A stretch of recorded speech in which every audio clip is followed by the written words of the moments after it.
د اسلامي امارت د ریاست الوزرا اقتصادي معاونیت وایي د ملي تدارکاتو کمیسیون له لوري د منظور شوو پروژو په قراردادونو کې شاوخوا 3 میلیارډ افغانۍ سپما شوي دي.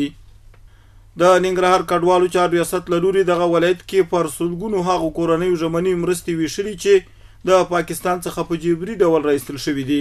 د دې ریاست د مسؤلینو په وینا د جلال آباد ښار په ټولو ناحیو کې هغو 103 کډوالو کورنیو ته چې په کرایه کورونو کې اوسېږي د 3 میاشتو کرایې لپاره څه باندې 11,000 افغانۍ نغدي مرسته هم کړې.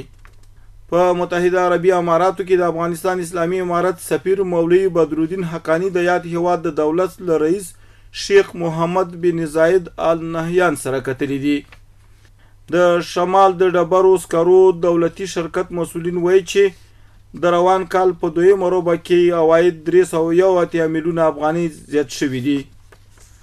د هلمند ځایي مسؤلین وایي چې دغه ولایت د کرنې اوبو لګولو او مالدارۍ ریاست په همکارۍ د امنیتي ځواکونو له لوري په تیرو 2 اونیو کې د شاوخوا 3000 جریبه دولتي ځمکو د غصب مخه نیول شوې.